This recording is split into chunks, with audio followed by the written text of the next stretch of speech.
아름다운 찬양 하나님 앞에 올려주셔서 감사드립니다. 오늘은 9월을 시작하는 첫 번째 날이고 또 오늘 성찬 예배를 드리고 또 내일부터 한 주간 특별 새벽 기도를 통해서 이 가을을 준비합니다. 하나님께서 시마다 때마다 하나님 백성인 우리들에게 복과 은혜와 깨닫게 하시는 은총을 부어주실 줄로 믿습니다. 조선시대 세금 제도는 크게 세 가지가 있었습니다. 수확량에 따라서 세금을 내는 전세가 있고, 노동력을 제공하는 역이 있었고, 그리고 특산품을 갖다 바치는 공납이 있었습니다.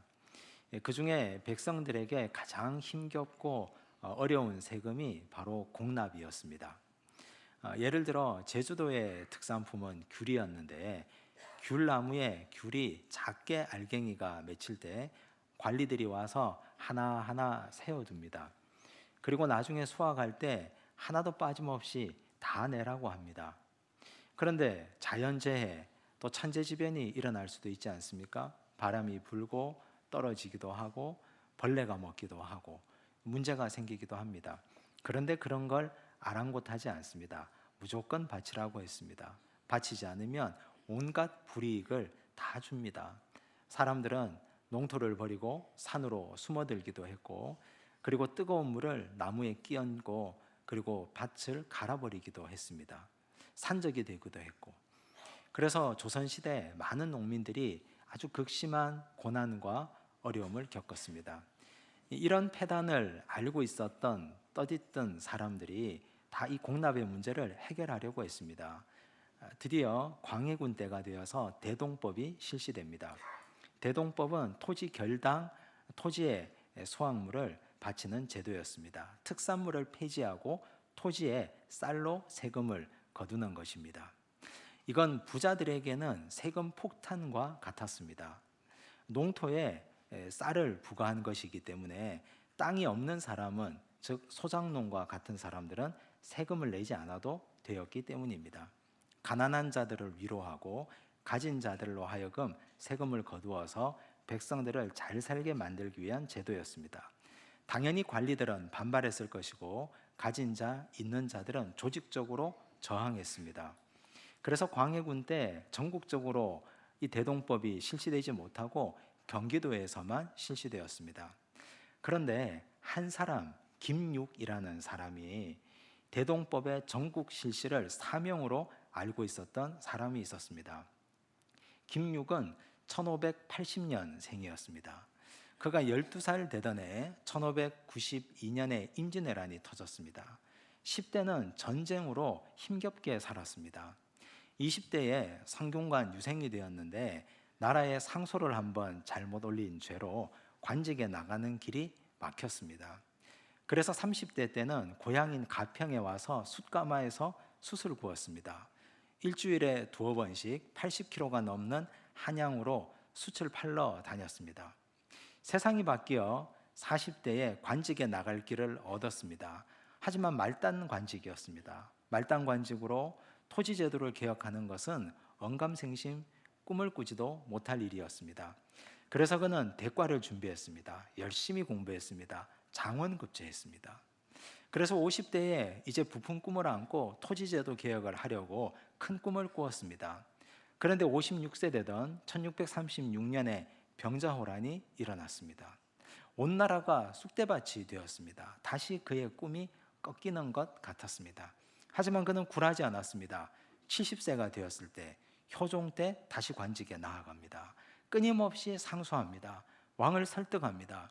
주변에 많은 사람들이 그에게 살해 위협을 했지만 그는 아랑곳하지 않았습니다. 드디어 충청도에 대동법이 실시되었습니다. 그의 마지막 남은 소망은 곡창지대인 전라도에까지 대동법이 실시되는 것이었습니다. 79세 죽기 전에 효종에게 유언상소를 올립니다. 자신이 이렇게밖에 할 수 없었던 이유, 그리고 이 나라 농민들이 얼마나 힘겹고 어려운 인생을 살고 있는지에 대해서 하나하나 자신이 적어서 왕에게 올렸습니다. 그가 충청도에 대동법이 실시되고 나서 회고하면서 기뻐하며 남긴 글이 있습니다. 나는 성리학도 공부했고 양명학도 공부했는데 공자나 맹자의 훌륭한 말이 이 책에만 머물러 있으면 무엇하겠는가? 책으로부터 빠져나와서 온 나라에 넘쳐가서 모든 백성들이 행복하고 편하게 살았으면 좋겠다. 이것이 내가 바라는 유일한 소망이다. 그의 소망대로 이제는 그 땅에 대동법이 실시되게 되었습니다. 그도 편하고 행복하게 살 수 있었습니다. 부자로 천재에 가까운 사람이었기 때문에 배부르고 그리고 행복하고 부자로 살 수 있었습니다. 하지만 그는 그렇게 살지 않았습니다. 사명을 감당했고 글로만 읽었던 공자와 맹자의 사상을 이 땅에 온전히 실천하고 이루면서 살았던 사람이었습니다. 물론 고통도 따랐지만 실천하며 살았던 훌륭한 우리 조상이었습니다. 그렇다면 오늘 우리는 그분에 비추어서 우리의 삶을 보면 우리는 어떻게 살고 있습니까? 사람들은 교회 다니는 사람들을 그리스도인이라고 부르고 있습니다. 그런데 이 그리스도인이라는 표현이 성경에 처음 나오는 것은 사도행전 11장 26절에 처음 등장합니다. 함께 읽습니다. 만남에 안디옥에 데리고 와서 둘이 교회에 1년간 모여 있어 큰 무리를 가르쳤고 제자들이 안디옥에서 비로소 그리스도인이라 일컬음을 받게 되었더라. 예루살렘 교회가 개척한 교회가 안디옥 교회였습니다. 안디옥 교회를 개척했던 바나바 그리고 바울이 그곳에서 하나님의 말씀을 열심히 가르쳤습니다. 그런데 안디옥 교회 교인들은 가르침을 받는 것으로 그치지 않았습니다. 하나님의 말씀이 그냥 기록된 성경에만 머물러 있는 것으로 만족하지 않았습니다. 말씀을 실천하며 살았습니다. 그래서 안디옥 주변 사람들이, 그 동네 지역 사람들이 이 사람들을 보고 별명을 지어 부른 것이 그리스도인이었습니다. 그리스도인은 헬라어로 크리스티아노스, 즉 그리스도에게 속한 사람, 예수를 닮은 사람이라는 뜻이었습니다. 예수님처럼 그냥 행동하고 살아가는 사람이었습니다. 예수님은 어떻게 사셨습니까? 예수님이 이 땅에 오셔 하신 것은 구약의 율법을 그냥 책에만 머물러 있게 하며 살지 않았습니다. 사랑하라, 사랑하셨습니다. 베풀라, 베푸셨습니다. 나누어 주라, 나누어 주셨습니다. 자신의 몸까지, 자신의 살까지, 피까지 다 흘려서 다 베풀고 나누어 주셨습니다. 그 그리스도를 닮은 인생을 안디옥 교회 교인들이 살아내었기 때문에 그 주변 사람들이 보고 이 사람들이야말로 예수와 똑같은 사람이구나, 이 사람들이야말로 그리스도를 닮은 크리스티아노스들이구나, 이렇게 이름을 지어 부른 것입니다. 예수님이 이 땅에 오셔 하신 것은 말씀이 육신이 되는 삶이었습니다. 하나님의 말씀이 글로만 남아있지 않고 자신의 몸이 되고 육신이 되어서 움직이는 말씀, 실천하는 말씀, 그대로 행하는 말씀으로 살아내셨던 분, 그분이 바로 우리 예수님이었습니다. 오늘 이 본문도 그런 맥락에서 우리가 함께 살펴봐야 합니다. 요한계시록은 사도 요한이 반모섬에서 유배되어 있을 때 환상 중에 본 그 환상을 들은 말씀을 기록한 글입니다. 하루는 천사가 사도 요한을 불렀습니다. 그리고 두루마리 성경을 펼쳐 주었습니다. 이걸 받아 먹으라, 이걸 즉시 먹으라. 그래서 사도 요한이 이 하나님의 말씀을 두루마리를 받아 먹었습니다. 먹고 나니 입에는 굉장히 단 말씀인데 배에는 너무나 삼키기가 힘들고 쓰다는 말씀이 기록되어 있습니다. 우리가 읽은 9절과 10절 말씀에 보면 똑같은 말씀이 두 쌍이 나옵니다. 그 첫 번째가 입에는 꿀같이 달더라 라는 말씀입니다. 하나님의 말씀이 입에 꿀같이 달다는 의미가 어떤 뜻일까요? 이 말씀은 이 두 가지 정도의 의미가 있습니다. 하나는 귀에 듣기 좋고 말하기 좋고, 또 우리가 듣기 좋고 그 말씀을 보기에는 굉장히 좋다는 뜻입니다. 사실 그렇지 않습니까? 하나님의 말씀인 이 성경을 읽고 성경을 묵상하면서 우리는 이 성경에 있는 대단한 보고를 만납니다. 인류 문화의 보물창고라고 할 만큼, 도서관이 이 안에 다 들어가 있다고 할 만큼 성경은 굉장한 책들이 함께 모여 있습니다. 아름다운 이야기들이 있습니다. 요셉 이야기를 보십시오. 아버지에게 사랑받던 아들이 형제들에게 미움받고 팔려서 이집트로 갔습니다. 노예로 갔습니다. 하나님의 말씀을 지키다가 그는 모함을 받아서 감옥에 죄수로 갇힙니다. 그런데 믿음을 굳게 지킨 그 결과 그는 이제 감옥에서 벗어나고 꿈을 해몽하고 이집트의 총리가 되었습니다. 입지전적인 이야기입니다. 우리는 다윗 이야기도 잘 알고 있습니다. 다윗을 모두가 다 사랑합니다. 들판에서 양을 치던 목자였습니다. 그런데 하나님은 그 다윗을 불러다가 통일 이스라엘의 왕으로 세웠습니다. 그 어떤 위기와 어려움에도 굴하지 않았습니다. 그를 십수년이나 따라다녔던 사울의 위협에도 그는 굴하지 않고 오히려 그를 살려주었습니다. 사랑을 베풀었고 넘치는 사랑으로 예수님의 모습을 그는 보여주었던 구약의 위대한 인물이었습니다. 이뿐이 아닙니다. 에스더를 보십시오. 나라를 잃은 피지배 계급의 한 작은 소녀가 페르시아 대제국의 왕비가 되었습니다. 민족이 멸망에 처했는데 그녀는 죽으면 죽으리라 일사각오의 자세로 나가서 민족을 구원했습니다. 통쾌한 스토리입니다. 룻기를 보십시오. 시아버지가 돌아가시고 남편이 죽고 시숙이 죽었습니다. 홀로 남은 시어머니를 모시겠다고 결단하는 아름다운 여인의 모습입니다. 우리는 그 여인을 보면서 정말 아름답고 귀하구나, 마음이 따뜻해집니다. 성경은 대가들의 설교도 다 포함하고 있습니다. 신명기는 모세 할아버지의 설교입니다. 모세의 120년간의 신앙의 여정이 그 속에 다 녹아 있습니다. 그 설교를 들으면서 우리 마음이 벅차오릅니다. 이사야 선지자의 위험 있는 설교, 예레미야의 눈물의 설교, 예수님의 설교, 바울의 설교를 들으면서 우리 마음이 뜨거워집니다. 굉장히 은혜를 받습니다. 시편을 보십시오. 시인들의 아름다운 노래를 들으면서 어떻게 이렇게 세상을 아름답게 표현할까? 잠언을 읽으면서 지혜자들의 잠언을 보고 우리의 지혜의 부족함을 깨닫게 됩니다. 성경은 이렇게 보기에, 읽기에 정말 귀한 책입니다.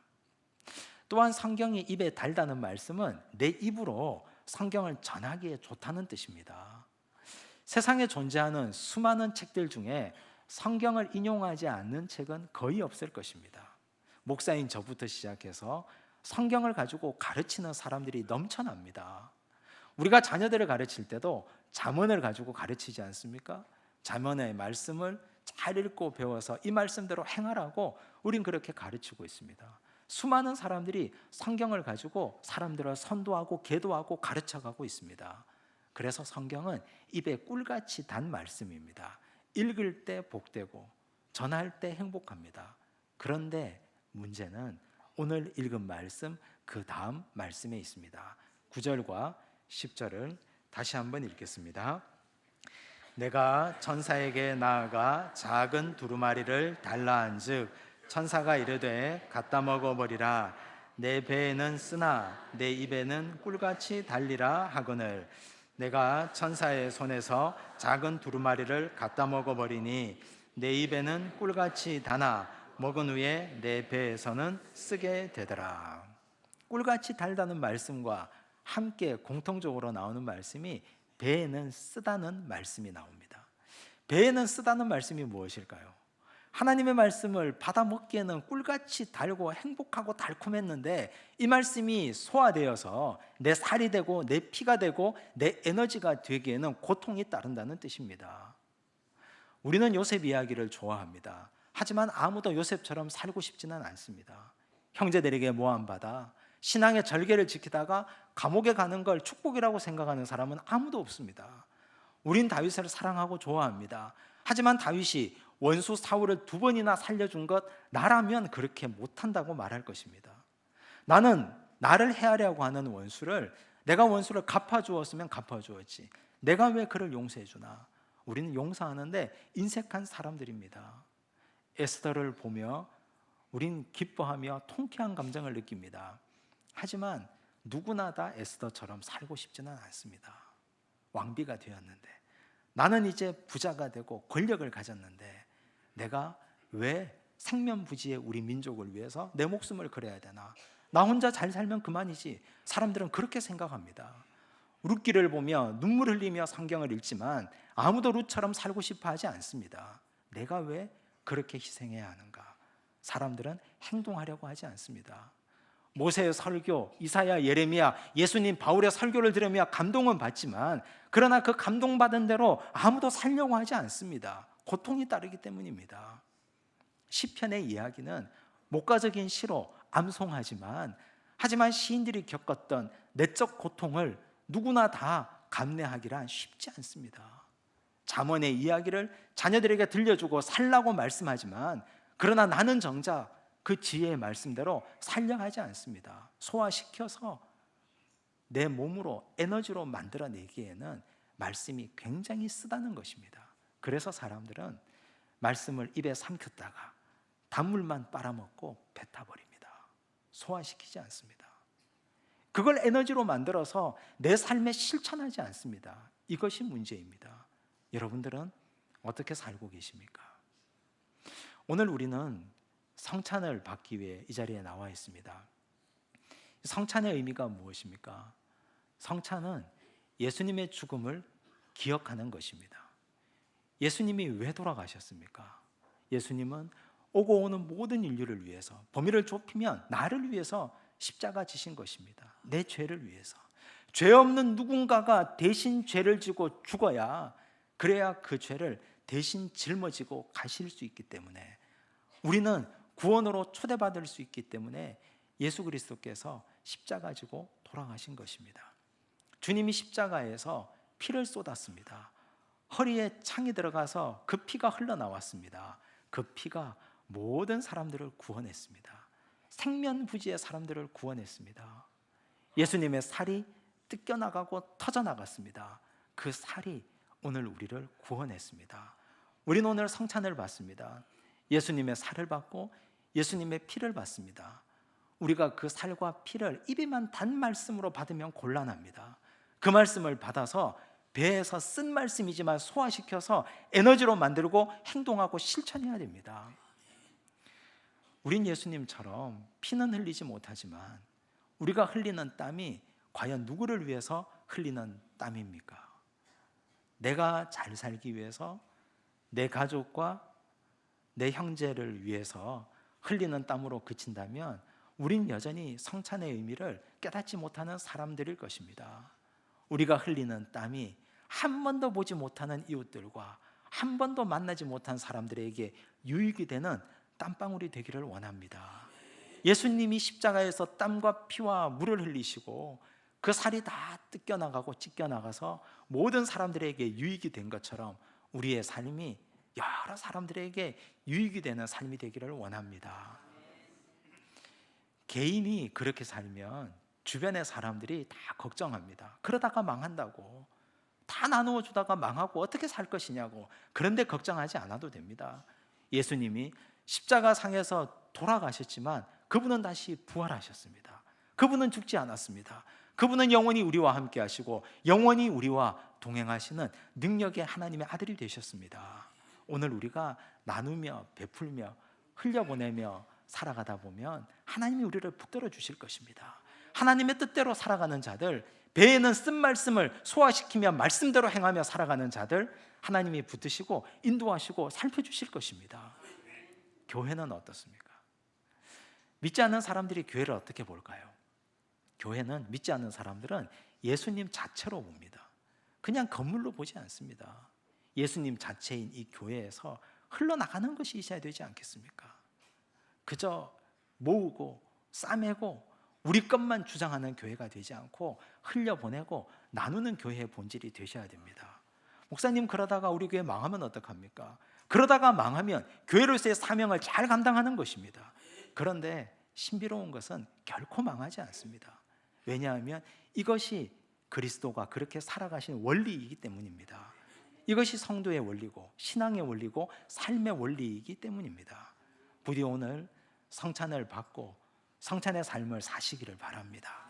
우리 개인이 이 받은 성찬의 삶으로 예수님의 피를 받았으면 우리의 땀방울을 흘려보내고, 예수님의 살을 받았으면 우리의 수고를 흘려보내고, 교회도 그렇게 그리스도의 피로 값주고 사신 교회가 되었는데 우리 교회도 흘려보내는 교회로 다시 한번 하나님의 마음에 합한 교회 되기를 간절히 원합니다. 기도하겠습니다. 하나님 아버지 감사합니다. 성찬을 받습니다. 주께서 흘려보낸 그 피로 우리가 구원함을 받았습니다. 주께서 찢어주신 그 살로 우리가 다시 살리심을 입었습니다. 그런데 우리는 흘려보내지 않습니다. 그런데 우리는 하나님의 말씀을 입에만 단 말씀으로 받아먹고 말씀을 뱉어버립니다. 말씀을 소화시키지 않습니다. 배에는 쓰기 때문이었습니다. 주님 용서하여 주시옵소서. 배에는 쓴 말씀 온전히 소화시키며 온전히 실천하며 제대로 살아내어서 하나님의 자녀답게 성찬받은 사람으로 그리스도인으로 살아가게 하여 주시옵소서. 예수님 이름으로 기도드리옵나이다. 아멘.